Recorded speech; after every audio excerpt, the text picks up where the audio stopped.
Of course, technology is a great enabler. But do you know what is the greatest one? The human imagination. And we are going to challenge ourselves in this session, and I'd like to call upon our speakers to guide us through this. I'd like to invite on stage our moderator, Parag Shah, managing partner of Mahindra Partners. Mr. Parag Shah, managing partner of Mahindra Partners. Hello, hi. Ladies and gentlemen, can we have a round of applause? The 1 billion USD private equity and venture capital division of the 19 billion USD Mahindra Group. In a career spanning over 20 years, he has held various positions with the Mahindra Group, including directorships across group companies. All yours.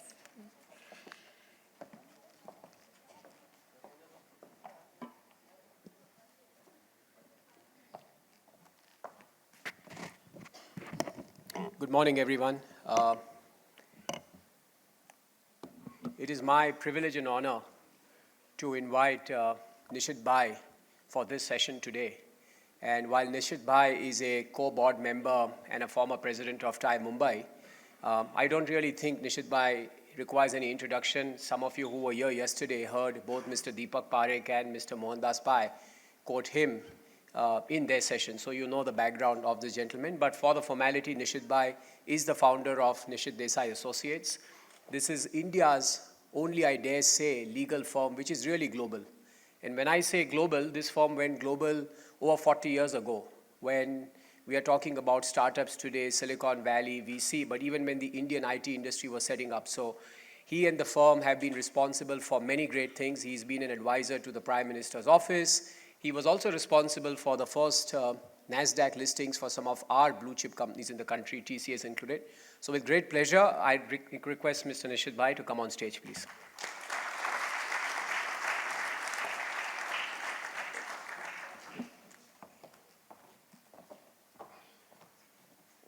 Which way?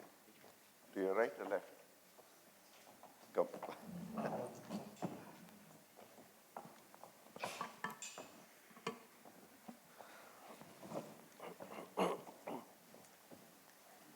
So Nishith Desai, a lot of people in the audience are probably expecting a little bit around legal, what's happening, how, what's going to happen on things like angel tax, privacy laws, but I'm going to disappoint them because the Nishith Desai that we have here on the stage today is not really the legal hawk. We are going to quiz him on what's happening, but actually on him as a mentor and an innovator. He also has received the Most Innovative Firm in Asia award. And let's try and get a little bit inside the mind of this man as to how he thinks and what this means. So I'm going to start off with a very interesting paper I had read a few months ago from your office. It says regulatory entrepreneurship. And tell us a little bit more about what this concept means. How do you, what were you thinking when you wrote or contributed to that paper? Thank you very much for your generous introduction. And before I get into that question, let me tell you how we actually work a little bit. So apart from what you see working on transactions, we are most well known for what is called advanced predictive legal practice. What does that mean? It means that our philosophy is that every new technology, every new business model, every new social, political, economic development brings along with it a new strategic, legal, tax, or ethical issue. So we look to next 3, 5, 10, 15, 20 years from now, try to see what new technologies will be coming, try to understand the new technologies that are going to be on the horizon. We have a number of people who have engineering background, medical background, social scientist background, turn lawyers. So we try to understand the global scene and prepare for the future. So when actual time comes, then we are somewhat ready to meet those challenges. So for example, like in 2012-13, we specialized blockchain in crypto. And we thought it will take 10 years, but suddenly there was a raid on, crypto traders. They were legitimate businesses. And within 1 hour, we could give opinion that it is not illegal. And now we are sitting in Supreme Court. Yesterday, Supreme Court hearing has been over, 5 or 6 days of hearing, and in next 1 week we'll hear something about crypto and Is this a blockchain. good time to buy crypto quickly? Well, if you are a speculator, but court generally you have to bet on it. You can never say until the last minute. So as lawyers, we are a little bit careful about it. Then we specialize autonomous vehicles. How many legal issues, arise? And actually, we had a simulated model of if accident happens, what will be the liability of Tesla? What will be the liability of sensor provider? What will be the liability of software providers, insurance companies? So we had a simulated model on 16th of June 2017, 16 or 17, and next day the accident happened. And immediately we had to deal with those issues. That if accident happened, who is liable? Everybody says it is not my liability. Sensor providers will say it's software provider's problem. They say it's a Tesla problem. And everybody say, Tesla says you should not be sleeping on the wheel and you should not lift the hands from the wheels and stuff like that. So I think those ones. Then we focused on drones. Now we are specializing in, say, flying cars. Okay. Now, in 5 years' time, we believe flying car will be a reality. In 10 years' time, it could be a common mode of transportation, right? So we are looking at how we, just as a storytelling a little bit, there are three kinds of laws for transportation. One, sea law. So if you know, sometimes ships or trawlers go into your territorial waters and they are seized and stuff like that. They say, sorry, by mistake we came in. So there is right of innocent passage in the sea law. Then there is Vienna Convention on Road Transportation. By mistake you drive into some other territory and say, sorry. But when it comes to air law, and because air, flying cars will become common, airspace will become shorter, the problem is that by mistake also you go into airspace of other country, they can shoot down. So we said, why this difference? So we studied 100 years of air law, okay? And we found that this principle came sometime in 1900, 1910, and when the World War I was going on, then we said, why this, difference? Why should, by mistake, if we went? Then we found, at that point of time, the speed of aircraft was faster than the speed of communication. Morse key and stuff like that. And then, so now we are working on changing the air law. That in the future, by mistake, and our assessment is in the next century, there'll be about 2,000 nations in the world. Okay, more and more breakups, more and more. I don't want to get into those kind of things, but just kind of give you a perspective as to how, we work. And then IoT, robotics, whether robots should have a limited liability. Just as, in 10 years' time, the cognitive capabilities of robots will be somewhat, equal to human or exceed. Who knows? Because human being and robots to us, from a legal perspective, is nothing different. Because, when human being is born, after 13, 14 years of information aggregation, you start making your own decision. Here, robot is born adult. Day one, it has all the information, so it will begin to make decisions.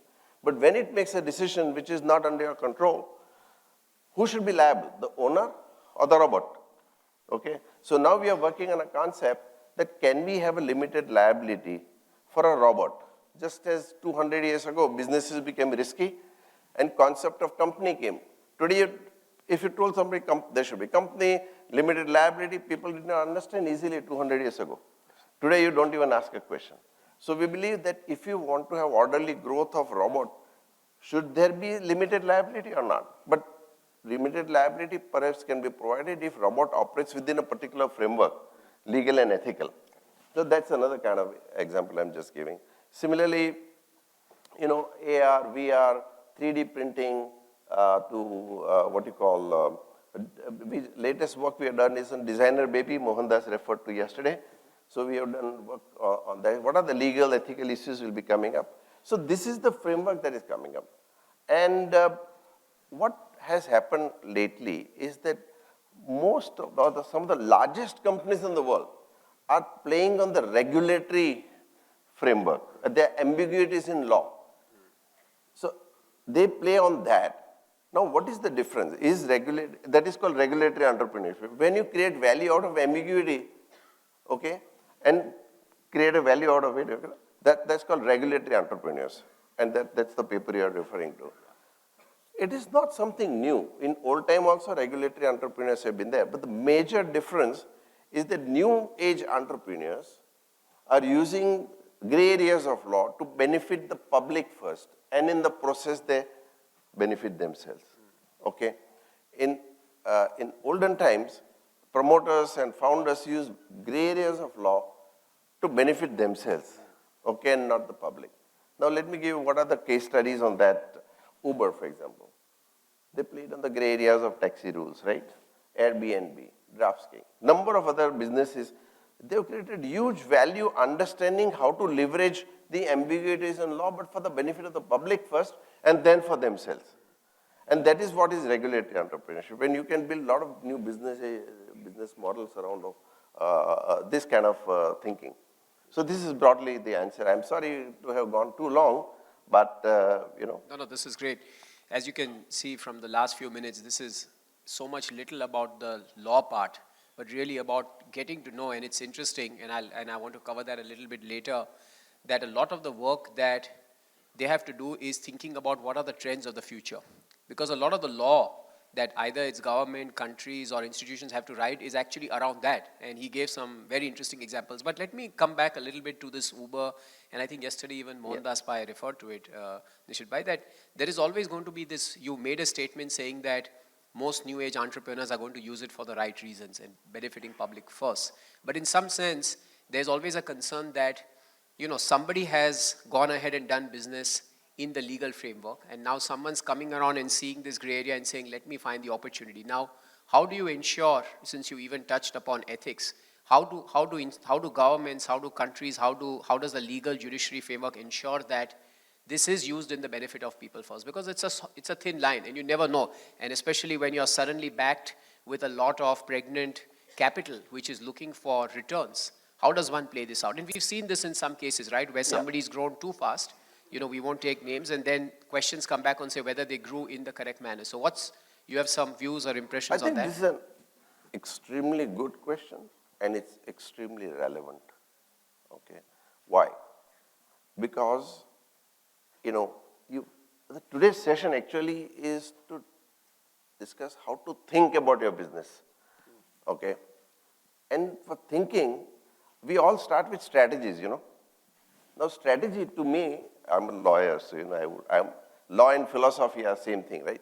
I'm saying that how does the hierarchy of thinking work? So you have some directional perspective as to go to, because I mentor a lot of, startups and other ones. But everything starts with thinking. So the hierarchy of thinking is that first you think of philosophy. Then from philosophy will emerge your mission or vision. Then, what you call the goals and the strategy, and then the structure. Half the time people come and tell us the structure. Okay, we set up company in US, company this, that, this. I say first, let us understand what is your philosophy. So think with philosophy. Again, just because think global and think future comes up. So let's take example of think global. Okay. The way in which we look at is that as far as India is concerned, it has now come to a stage where we can start thinking global. We have a number of Me Too companies. I'm not being judgmental here that Me Too is wrong. If you want to make quick money, Me Too is a great idea. If you want to change the world, then possibly you think differently. So you think of innovation, new technologies, and complete kind of stuff, So I'm not trying to, but even within Me Too, when you think of other kind of stuff, think global markets now. Do not just think India. Yeah, we are concerned about India, but I think what I see in Silicon Valley, where we have an office for 20 years now, what I've observed is that Silicon Valley, California is 5th largest economy in the world. Do they think California is my market? They think world is my market. I believe we need to move our thinking to that level, that any product you develop, is it good for the world or only for your geography? I'm again not being judgmental here, please don't get me wrong at all. But you're thinking, then you're creating a very different kind of ecosystem for yourself. And therefore, first start with philosophy. philosophy and mathematics to me at an esoteric level are somewhat similar, if not equal or identical. Because if your mathematical principles are clear, you can say 1 plus 1 answer is clear 2. Same way, if your philosophical base is clear, your decision making is that much better. You know? So it starts with philosophy. In management schools, and many a times I went to other schools to teach or talk, they taught everything about strategy, but never started with philosophy. So your philosophy, it is up to you. Whether you want to be a global player, you want to be a domestic player, whether you want to change the world, you want to make quick money, it's up to you, it's personal. And therefore one can't be judgmental, making money is not a good thing or being Me Too is a bad thing. I'm not suggesting that at all. But today we are at a level that, and it's been always my passion to see Indian companies grow. I have seen Infosys, which was very tiny. And when we took public on the NASDAQ, it was exciting. We took Wipro, which was vegetable oil and a kind of company and shoe uppers and stuff like that. And when we took on New York Stock Exchange, it was good. When TCS was a tiny little division of Tata Consultancy Services, mid-70s, we opened first office in New York. Exciting, because you're doing something, going out in the world, you know how to deal with those kind of things. And, you know, so I think my personal thing is first think global. Okay. Number two, think future. I told you about all these new technologies that are going to come. You get huge opportunities. You know, these are the ways to think that these are all the new spaces that are emerging. And perhaps one of the things I think quantum computing is going to be the next driver, okay? And it will be very disruptive, including for blockchain, right? And because all the, you know, what you call disruption of the encrypted, you know, technology. I'm not a technologist, so please don't get me wrong. But what I see and what I hear is that I think quantum AI applications, for example, in the bio space will be very, which is the place where there's maximum data points, your human body. So AI in human genome or the, what you call health and other kind of stuff, I think that is where there is huge opportunity. And I think those are the ways to possibly think. I'm just giving some directional perspective to think. I'm not giving an answer, this is good or this bad or like that. But this is what I think. Very interesting, thank you. So I'm going to change tracks here. Yeah. And actually, I'm going to refer to the image behind there. Oh.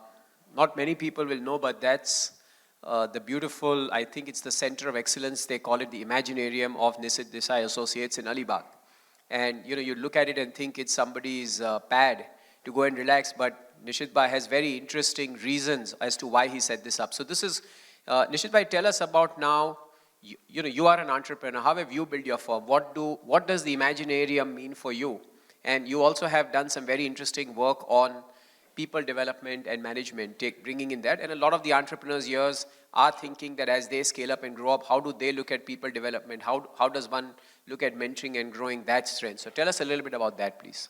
So I think, as I told you, we are intensely research-based law firm. Almost 40% of our time is spent on research, academics. We are quasi-university. In 1970s, when I was talking about research and law and stuff like that, it was not understood. You know, I was always called stupid. You know, and then over a period of time, I found that the power of thinking is very important, and power of imagination is very important. And when I look around the world, there are a number of incubators, accelerators, and stuff like that. But there was no system for, or ecosystem for thinking and imagining. Everything starts with dreaming, right? But how do you nurture dreaming? Of course, one way is to sleep. But second way is to sleep with eyes wide awake, right? That's another. So what I thought, why not create a facility where all of us can come together and think of doing something completely out of box. So ecosystem for thinking, so we call this place the Imaginarium. Like you have seen planetarium, aquarium, museum, and why not thinking place? So that's how this is, we decided to set this up. It's just about half an hour from here. Some of you want to come, most welcome, in Mandwa, Alibag. So it's not too far from this place. And so this is a 5 acres campus. And it's mainly a platform for thinkers, ideators, creators to come and converge together because everything is in abundance today in the world. We just don't know how to tap it and how to distribute that. So if we can bring together, 100 think tanks would work on water problem, for example, right? But can we not find 2 or 3 solutions which will solve world's problem? 2/3 of the world is water. So a number of solutions that are possible, but we all work in silos. So I thought, let us bring together and we can connect with each other. That is the whole idea. So this is a research center. There is a whole ecosystem around thinking and ideation and stuff, but slightly at a higher level. Because otherwise there are a number of incubators, accelerators, hotels, convention rooms. We don't need that. So there is a library, there is a theater, there are all those kind of stuffs are there. I don't want to bore you with. You've been there before. May I take the liberty? When I had requested that can I take a team of people from our investor club and take them there, and he just put one condition. He said, Parag, we don't charge people for using the Imaginarium, but your conversation should not be about routine, operations, strategies, or anything. You have to just come here and innovate. As long as you come in here, say, I'm going to take the liberty to this audience, Nishith Bhai, would you be happy if some of these people wrote to you and said, we want to come in and just come in and brainstorm and think about the big problems and then to use your word, the philosophy, and then what could be the possible solutions? Would you be open for something like that? Oh, of course, I think.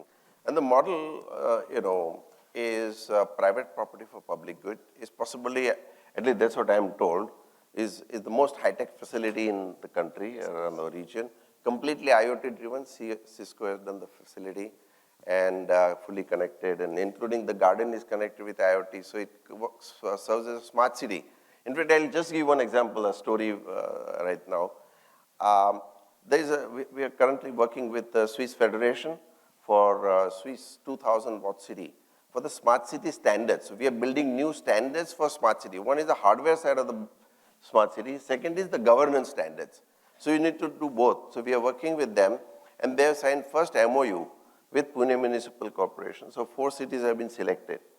So within 1 or 2 kilometers of radius, the whole smart city comes up.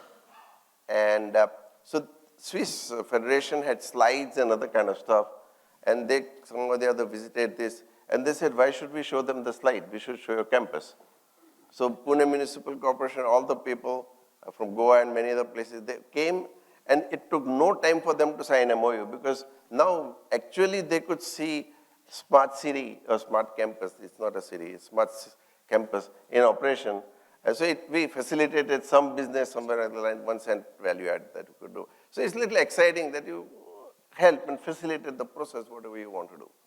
So let's move to the people part. I know that you're very passionate about people and how you look at people, and it's very, very interesting. I know that if I'm not mistaken, you don't even have the concept of performance management in the traditional sense, right? But I'll let you do the explaining on how you think about people and their growth. I think this is a very important question. Often when performance evaluations happen, I studied I'm a small researcher, so I love to, and OB is my most favorite subject, organizational behavior. In fact, our law firm has become case study in the US in OB, and John Wiley has published a case study. If some of you want to see that, I'll be happy to share with that. It was in 2009. After studying hundreds of organizations, what I found, there are 3 ways to compete. One on price, one on product innovation, and one is on organizational behavior. So culture, your behavior, your ethics, all this will drive the valuation. And in the process, OB is the strongest advantage. And when we talk of strategy, what is strategy? Strategy is a differentiation you create, which differentiation, even if known to others, cannot be copied. If it can be copied, it is tactic. So if you reduce price, somebody else will reduce price. You're always struggling. So you have to be strategic player, not just the tactical player. Now, for that purpose, if your organization's behavior is that people can steal people, but cannot steal the culture, cannot steal the behavior, it is not easy to replicate that. So always when you build your firm, start with that process. Now what has happened, because I'm a student of OB, evolution of organizations have happened in the following fashion. Earlier we had black models, like slavery and those kind of things. Then industrial revolution came, then we have red model. Then they became a little softer, became orange. Then green. Like green means like we are like family, which is a great thing. Last 50, 70 years, we have been talking about, we are a family and all that. Now, the latest model, which Frederick Laloux, he has written a very nice book on reinventing the organizations. And he talks about teal model. From green, now we are moving towards teal. What is teal model? Teal model is all about self-responsibility and accountability. Okay. So more and more organizations are now not able to manage in a centrally controlled manner. Even if you try to do it, it's very difficult. Because first of all, there are so many developments, so top people have to make decisions on so many things. They choke. So every small thing otherwise goes up. He has to make it, if you are going on a leave, oh, he says, I'm going on a leave. So now CEO has to decide, somebody else has to decide, who is going to work for you? Now in the teal model, it's about network leadership and circular leadership. Circular leadership means everyone is a leader, everyone is also a follower. Both things have to be learned. In the process, the new policies that are coming up in the organization are more about self-responsibility. Like look at Netflix. Very nice book is written by Patty McCord. You must read that book. There is a whole culture core slide. If you go 150 slides, you will find on the net, culture core. Then Deloitte strategic partner Goldback has written very interesting book which says that now focus more on the behavior, okay, just not on the revenue side. Because once you write behaviors, you will be able to, finance will be a lagging indicator, okay. So behavioral standards you must provide in your what you call performance evaluation. Now when we say performance evaluation, what we do, all that we start doing is give people information every month. So you can judge your own actions. If you want to go on a leave, for example, we scrapped a leave policy for 3 years, and after that we are experimenting. We say as much leave as you want to take it, no problem. Answer only 2 questions. How your action is going to impact people around you and how it is going to impact organization. Write down this to like CEO, whatever, Just write down answers to this question and make a decision. Okay. So we scrapped. Even similarly, anyone who has worked for say 5 years, because first 3-4 years goes into culture building. Once people are in culture, then let them fly free. So anyone in the firm can fly anywhere in the world without any approval after 5 years. And we are scared sometimes that what will happen. Our experience was that in the first year we grew 29-30% just with the freedom. And people are becoming more responsible. Of course, nothing like perfect world, so I'm not trying to sell a dream, but I'm saying the excitement of experimenting with organization is also good. And sometimes it will struggle, sometimes it will, go here and there and all that. By the time people understand how to function because hierarchies are going up. We removed all the hierarchy. We don't have designation of partner. We don't have any other kind of stuff, And people voluntarily gave us these partner titles and stuff like that. Because a lot of people are without this title, I cannot sell, I cannot do this, I cannot do that. We just scrap it.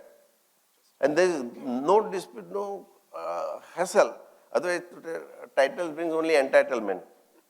I think, so we have tried to do that. And one of the things I would suggest, all the things that are there in a performance evaluation or self-evaluation, what you call, is color codified. Someday, if you are interested, I'll take a master class on that. And second thing we also closely follow is balance scorecard. That gives within 1 minute you know how your organization, balance scorecard is not a strategy, it is a measurement system. And in any business there are 4 components, right? Your clients, your people, your processes, and finance. Finance is a lagging indicator. If you take care of clients, if you take care of people, if you take care of processes, finance is lagging indicator. So I would recommend you to at least look at 1 or 2 things. One, look at behaviors don't create Cinderellas in the organization because the organization will be vulnerable. And one of the principles, I'm sorry, I'm going a little long. One thing we say in the evaluation or whatever you call it, right? Suppose you did a great job this year. You get A. Next year you do better job. So normally you get A+ or something like that, right? But if you cannot show who are the 2 people who you have developed to come up, then you go -A, even you did a better job. you know. So automatically your succession planning. So when you hire people, start with succession planning also, because nobody is indispensable. You know, graveyard is full of indispensable people. Am I right? And therefore you don't lose sleep. Sleep, shower and food, I would suggest don't lose. These are three things, my mantra is the sleep, shower and food. Just take it easy, you will find more solutions. So since we are coming close to the end of this session, I also recently saw a tweet that you were in Davos. And I think it'll be interesting for the audience to just maybe get some insights from you on what's the world view, and since again here the ecosystem is more the startups, what's happening globally, what are investors thinking, how are entrepreneurs thinking? It'll be great to get some insights. Yeah, I think, thank you very much for asking this question. Very quickly, you know, what I see on the global basis and what came out in Davos was the same thing, that on one side, we developed technologically. So as I mentioned, AI, quantum, all those things. But more interesting thing, there's increased acceptance of stakeholder concept, not the shareholder. So world is moving from shareholder to the stakeholder concept, which is not new, but renewed emphasis on a global basis. Number two, within stakeholder, we ignored society for a long time. So next value creators will be when you have an ecosystem which balances everything. So sustainability, SDG goal and ESG are becoming a very important part of your business. Now I'll tell you for one more reason. And today many of the startups or other businesses get funding from venture capitalists and from private equity people. More and more venture capitalists raise funds from institutions like IFC and others. Now so LPs invest in venture capital funds invest in startups or otherwise. Now you have to understand what has to be delivered to VC. Now VC has obligation to his investor. Now all these investors, institutional, particularly provide, and IFC in particular, provides that whatever investment they make in VC will make in portfolio companies, and 50% of the investment must go in the businesses that create impact. Impact and other investment no longer, slowly the difference is disappearing. So impact has to be shown, and 50%, you have to show measurable results. So VCs have to show measurable result to their LPs, like pension plans, IFC, whatever. So you have to understand that as a startup, you have an obligation to VC to show the impact as well. And therefore ESG, SDG goals, those are becoming very important. They will be the next value creators for next 5 years, I believe, at least 5-7 years, okay, as we mature. But after 5 years, it's going to be human rights and businesses. And that's the next level of value creation, apart from the technological things that you are trying to solve problems, you know. So I believe if you understand this, you will have a good organization, you will have less attrition. We also have minimum attrition, sometimes 2%, 3%, which is not great, healthy. But by and large, most of the people are there for long because you are all now purpose driven. And I can again go and have a special session on purpose if you are interested in, because purpose drives everything. There was huge focus on purpose in Davos, huge focus on SDG, huge focus on, you know, doing right things right way and ethical issues. Even lawyers' role from compliance is getting automated. Even transaction will be automated because smart contracts will come very soon. Okay, from that it goes into strategic advisor. Okay, from strategic advisor to ethical advisor. So role will also move up to build value in the organization through ethics. And today ethics can bring existential crisis. Look at what happened, you know, Cambridge Analytics. Within 1 week, it died. Great revenue, great profit, great business, but ethics killed it. Okay, Uber had this harassment issues and stuff like that. You know, so many people have gone into those kind of problems. So a lot of ethical issues are now really bugging the industry. One, the behavioral side, and second, technological side, because each of these technologies I mentioned some time ago brings its own ethical issue. Whether designer babies, you can have square faces, round faces and stuff like that. You know much better than I know. But when you build business, do not forget to include ethics in the whole thing. Yesterday, Mr. Tata said the same thing. It was very good to listen to him. And, ethics. You create big businesses. Sometimes you wonder why people throw away big businesses for, small petty gain. More companies are coming under scanner now. And anything you do today, remember it will be on the front page of newspapers tomorrow. If you can face it, do it. Wonderful. Well, with those wonderful closing remarks, I'm going to end the session here. Sorry, I've realized that it shows time's up, so we won't have time for Q&A, but Nishith Bhai will be available in the sidelines through the day, so feel free to ask him more questions. But thank you, Nishith Bhai, for a very powerful, wonderful session.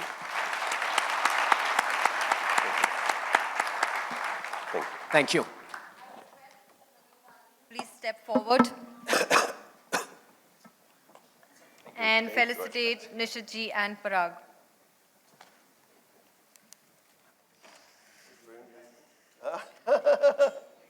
He's a doyen. So nice of you. Thank you so much.